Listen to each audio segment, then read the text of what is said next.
Friends అందరికీ నమస్కారం అండి. ఇప్పుడే అందిన వార్త, ఆధార్ కార్డు ఉన్నవారందరికీ కేంద్రం నుంచి కీలక అప్డేట్ అయితే రావడం జరిగిందండి. Good news. ఇక నుంచి సరికొత్త విధానం, కీలక మార్పులు అన్నమాట.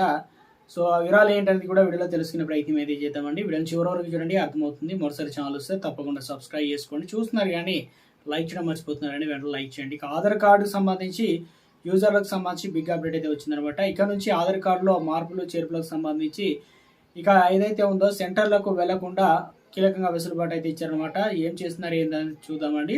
ఆధార్ కార్డులో ఏదైనా అవసరమైనటువంటి మార్పుల కోసం యుఐడిఐ అనగా త్వరలోనే ఏఐ ఫేస్ ఐడి ఫీచర్తో కొత్త ఈ ఆధార్ యాప్ను అయితే లాంచ్ చేసేందుకు కూడా సిద్ధమైందనమాట. ఒక యాప్ అయితే వస్తుందన్నమాట అందుబాటులోకి. ఇది కనుక అందుబాటులోకి వస్తే మీ మొబైల్లోనే మీరు మీ యొక్క పేరు కావచ్చు, అదేవిధంగా మీ యొక్క ఇంటి అడ్రస్, చిరునామా, పుట్టిన తేదీ, అదేవిధంగా ఫోన్ నెంబర్ అప్డేట్ చేసుకునేటువంటి అవకాశం అయితే ఉంటుందన్నమాట.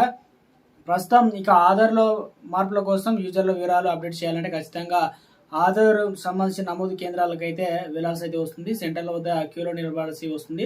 ఇక మారుమూల ప్రాంతాల్లో అయితే ఇంటర్నెట్ అందుబాటులో లేని ప్రాంతాల్లో ప్రజలైతే చాలా ఇబ్బందులు అయితే పడుతున్నారు కాబట్టి సో ఇందుకు సంబంధించి సరికొత్త విధానం, అంటే సమస్యలు చెక్ పెట్టేందుకు సరికొత్త విధానంతో ఈ ఆధార్ మొబైల్ యాప్ను అయితే అభివృద్ధి చేస్తుంది. ఇక కొత్త యాప్ అందుబాటులోకి వచ్చినప్పటికీ వేలిముద్రలు, ఐరిస్ స్కాన్ లాంటివి బయోమెట్రిక్ డేటాలో మార్పులు చేయాలంటే మనం ఖచ్చితంగా వ్యక్తిగతంగా ఆధార్ సెంటర్లకు వెళ్లాల్సి అయితే ఉంటుందన్నమాట. ప్రస్తుతం యుఐడిఐ బయోమెట్రిక్ అప్డేట్ 2025 గడువు అనేది నవంబర్ 5కే ఇవ్వడం అయితే జరిగిందనమాట.